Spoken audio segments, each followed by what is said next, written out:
All right, how's it going, guys? Today in this video, we're gonna be covering my 2021 bow and arrow setup. So to get started, just a quick disclaimer, I am not a big bow junkie. It might look like it by how I've got this Matthews Traverse rigged out, but typically over the years, I've not shot a lot of different bows. I tend to find something that I like, gravitate towards that, and then just stick with it over time. I like having, a strong familiarity with my bow when I'm out in the field. So I'm not changing a lot year over year. I'm making small tweaks here and there just to continue to try to improve season over season. So for this fall 2021, it's going to be my third year shooting a Matthews Traverse. I picked this up the year it came out, and the main reason I like this bow, and it also contributes to why I don't shoot a lot of different bows or make a lot of changes, is I have a really long draw length. I've got a 31.5 inch draw length. Shoot a 31.5 inch arrow, cut carbon to carbon. So there just aren't a lot of bow options on the market for me typically. And most years, the bigger name brands, the flagship bows, tend to not fit me. They're typically just a little bit too undersized. And I really believe, shooting a really long arrow like I do, I don't like to have a bow with an axle to axle length shorter than my arrow. To me, the advantage of a small bow is, being able to move around in the woods and be compact. I don't think there's a huge advantage, once you're up in the tree versus a longer bow.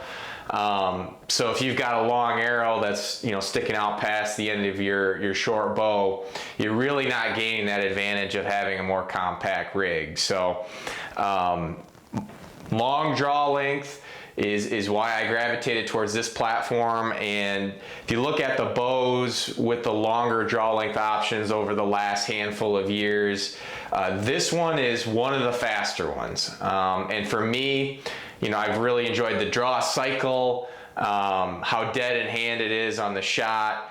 And, this is probably the bow I've been the most accurate with, over the course of my hunting career, if you want to call it that. So been sticking with this now for my third year. So just to kind of do a quick rundown on the Matthews Traverse, it is a slightly larger, but not overly large platform. So it's a 33-inch axle to axle length. Again, that's just a little bit longer than my arrow length. So for me, that maximizes how compact I can be from a size of bow standpoint, and without having my arrow stick out past the end of the bow. Now the Traverse has a brace height of 6 5/8 inches, which is kind of in the middle, a little bit more towards for being a more forgiving setup, but not terribly forgiving, still provides good speed. It IBOs at 338 feet per second, which is really good for a bow of this size. Draw weights, it comes in all the standard weights. I run it at 70 pounds. These are 60 to 70 pound limbs. I have those maxed out. I run it with an 85% let off.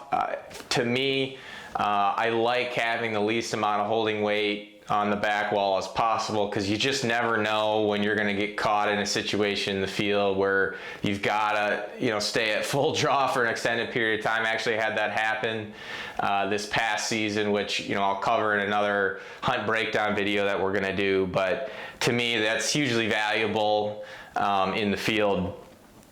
This has obviously the cross-centric cams.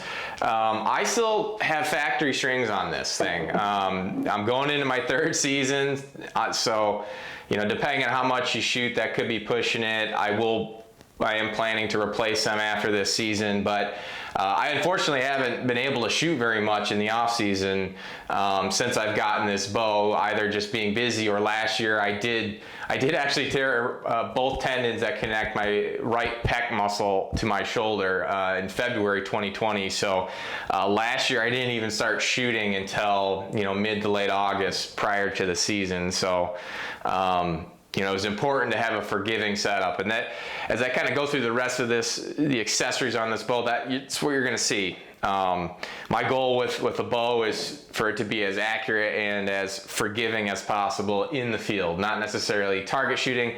I'm not a big 3D or target shooting guy in the off season. I just like to shoot regularly enough to stay sharp and then ramp how much I'm practicing towards the end of the summer, like a lot of guys, so nothing terribly unique. I do have as far as the sight is concerned, I've got the black gold Pro sight. I'm running the 4-inch dovetail mount version. I like the dovetail because it allows me to exactly match my housing to my peep sight. And with respect to the housing on this, I did have this custom ordered with what they call their big dog housing. So it's a little bit larger diameter housing on the sight ring. It's a 2-inch diameter actually. And I like the larger housing because it just lets in more light in low light situations in the field. That does sacrifice accuracy a little bit depending on how good of a shot you are. But to me, that's more important to have forgiveness in terms of being able to see in low light situations in the field. This is a 3-pin slider version, so I can slide this and shoot out to longer ranges when I'm practicing in the off season, which is really nice for just making kind of that 20 to 30 yard shot feel like a chip shot going into the season, which is important to me.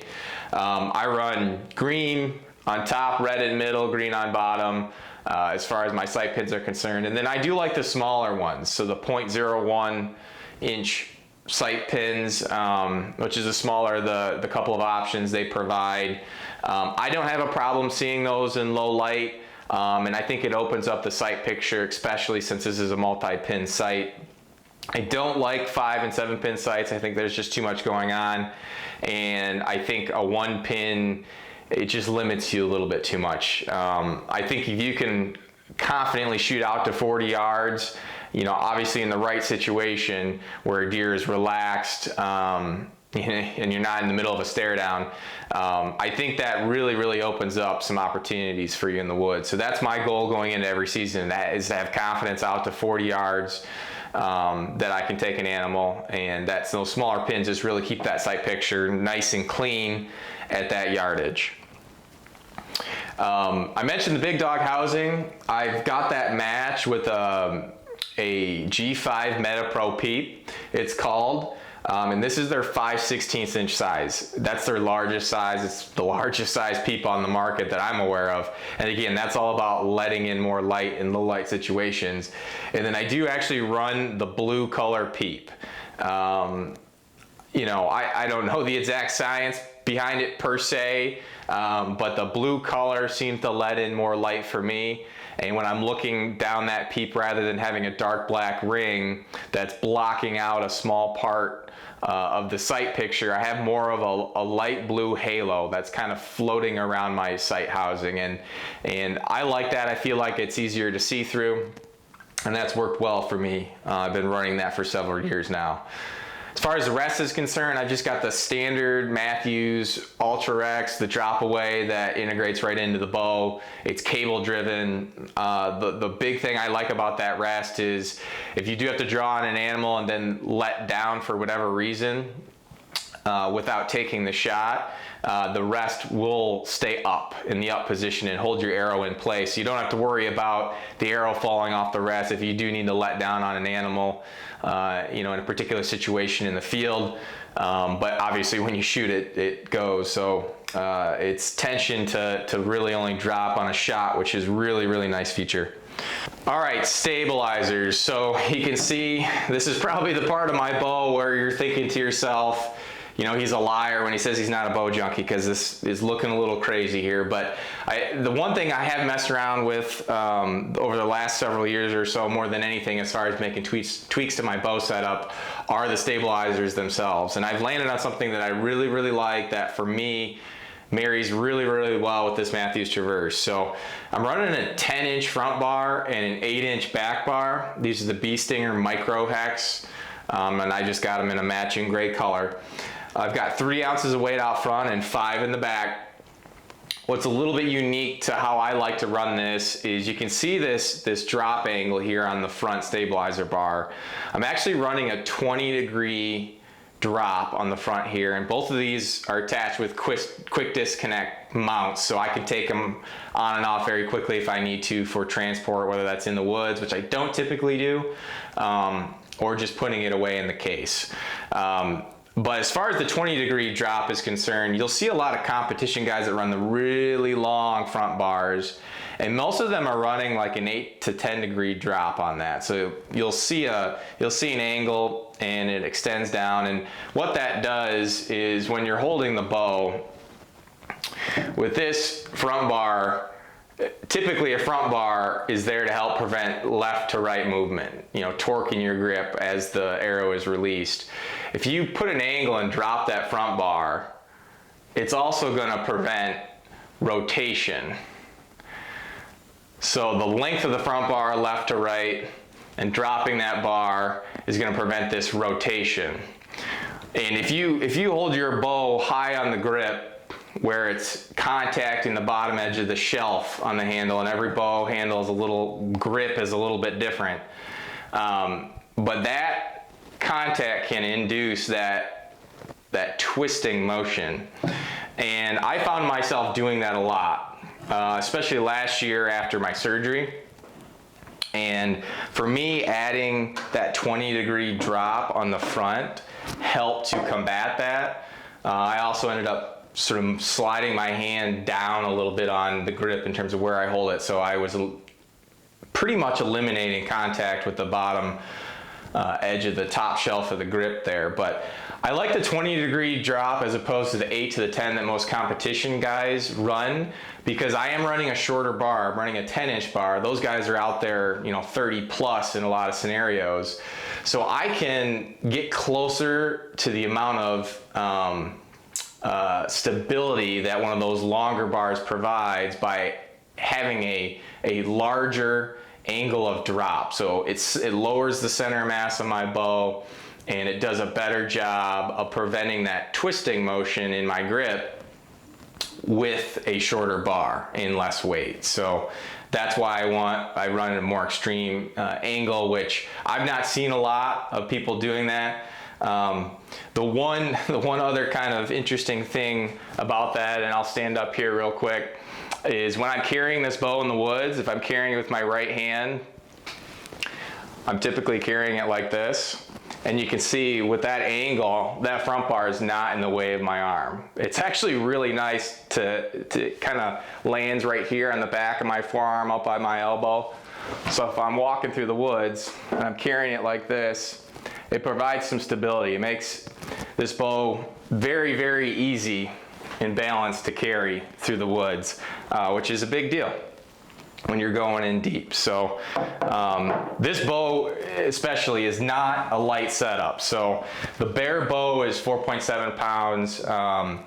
This thing with all the accessories on it minus the quiver and arrows is like 6.5 pounds. So it's a heavier setup.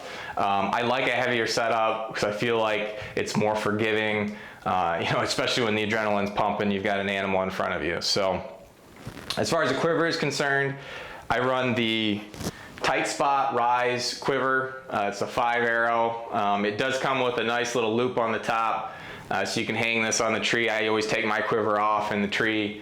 Mine broke off on a colder weather hunt last year, so I've got to fix that, but this is very, very nice product. My favorite quiver I've ever run. Very lightweight, holds very tight to the bow, so it does a great job. As far as the bow is concerned, the last little thing I have on here, and I didn't come up with this, you can see some videos online, but I've got a little DIY Kydex hook on there that just lives on the bow all the time. It's mounted right where the quiver mounts, and that integrates with our gear hanger that we put on the tree in front of us. So I can just hang this on one of those loops, and my bow lives in front of me throughout the hunt. I never have to worry about extra carabiners or clips or any other accessories to carry with me. That just takes up more room in my pockets. So alright, so I went over my bow. Now I'm going to cover my arrow setup real quick. I changed to this setup 2 seasons ago, and it's been working really well for me. I'm only making one small tweak this year. But what I shoot is the Easton Hex shaft. It's actually a 6mm shaft, which I know the trend is, towards micro diameter, 4mm. A lot of guys shoot 5. Easton Axis obviously is probably the most popular shaft out there. Who knows? But why I like the Easton Hex shaft is, for me, with my really long draw length, I obviously have to have a really long arrow. This is 31.5 inches, carbon to carbon. And in order for me to get any sort of a higher end FOC, I've got to have an arrow shaft that is really lightweight. So the Easton Hex was designed to be a very lightweight shaft. They're able to accomplish that and still retain the strength because it's a little bit bigger diameter. Now, I know they've got some smaller diameter stuff that's come out recently. I actually haven't shot any of that. And I'm sure it's very durable as well, because it took them a while to come out with that. But I've been shooting this for a few years. They fly fantastic. With my longer draw length, I already am going to end up with a heavier than average arrow. This arrow is actually 570 grains, which I could very easily go a lot higher, but I've not found that I need to go any higher than that. So how this is set up, it's, let's see here, 9.3 grains per inch. So it's a very light shaft, even though it's a 260 spine, which is their stiffest spine, which I need with my long draw, my 70-pound draw weight. On the front end of this, I actually have 2 75 grain inserts. So I actually take a 75 grain brass, then they're both brass insert, and I grind the collar off of it. And then I stick it up in the shaft with some 5-minute epoxy, and then follow that with the second insert that my tip is going to screw into. So I actually have a total of 150 grains as far as an insert is concerned. And I know they make some inserts, stainless steel, those are great because they're definitely stronger than brass, that are that way out of the package. I just found this to be an easy way to save a few bucks. The 75 grain brass inserts have been around forever.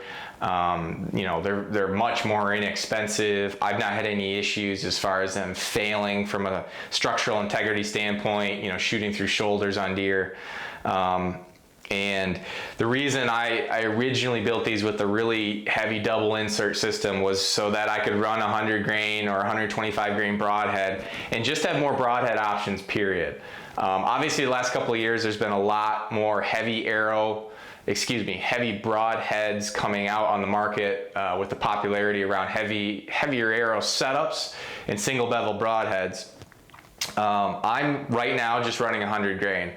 I may in the future, as I run out of these arrows, because I built a bunch of them, switch back to just a 50 or 75 grain insert, and then increase the weight on my broadhead, go up to like a 200 grain broadhead, just so the broadhead itself has a little bit better structural integrity. I've not had any issues with the 100 grain that I run.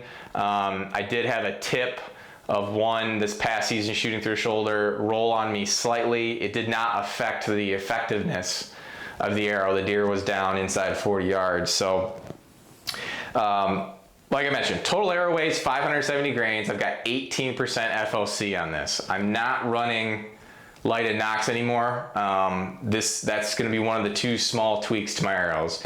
So I've just not had good luck, unfortunately, with lighted nocks consistently working in the field. Seems like you shoot them all summer, and I like to shoot with the setup as is throughout this summer. Then once you get into the season, they don't seem to want to turn on, for me at least, when I'm shooting at an animal. So I'm just going to stick with a standard nock from now on, and I'm using a white color. It's nice with the Easton Hex. White comes standard. That's easy to see in low light and easy to pick up on camera in low light. I combine that with a white fletching. And that is the second small tweak I'm making to my arrows this year. I am actually switching to zinger fletches. I've always built my own arrows in the past, which takes an incredible amount of time. And time these days for me seems very, very limited. So I started shooting these earlier this year, and I was very, very impressed with the performance. This is their Gen 2 model, which is a softer plastic. It's a little bit quieter in flight than their originals. I'm shooting their 4-flex with a 6-degree offset, and that's a left-handed offset for me. My arrows, when they come out of the bow, they spin to the left. And if you're not sure how to figure out which way your arrows are spinning when you come out of your bow, there's a bunch of videos on YouTube. We'll link a couple in the description so you can figure out how to do that for yourself. But I want the fletchings working in tandem with the natural spin of the arrow, so that immediately coming out of the bow, you know, it's spinning fast and true. But these Zinger fletches, you know, they're very light, which contributes to me being able to achieve an 18% FOC with this long of an arrow, which is really nice. And the 4-fletch with the 6-degree, it carries very well. So even though I'm shooting a heavier arrow, I've got such a long draw length that this arrow is still coming out of the bow at 270 feet per second. So, you know, the disadvantage of a long draw, you don't get a lot of bow options, but if you find one that works, that's, you know, pretty fast, like a Matthews Traverse, you can really take advantage of the extra speed you get. So obviously an arrow this heavy, going at that speed is you know, there's not much that's going to stop that in the whitetail woods. So I've had great luck with this, and this is what I'm going to be shooting this fall.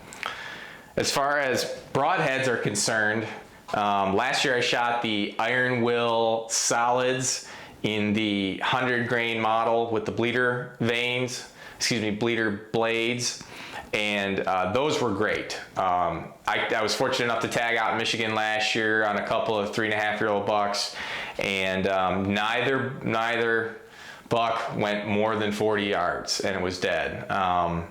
You know, the second one I watched drop, the first one went just out of sight in some thick stuff in a swampy marsh, and I heard them crash. So very, very easy to trail a deer when it only goes 40 yards or less. But very happy with the setup. I am gonna probably try the Day 6 Evo broadheads this year. There's nothing wrong with the Iron Wills. It's just fun to try new stuff, especially with broadheads. I think a lot of them work. You know, I prefer fixed blade, you know, cut on contact style broadhead. I'm not necessarily a single bevel broadhead guy right now. I think the double bevels work just fine if you've got a high quality broadhead like either of those two brands.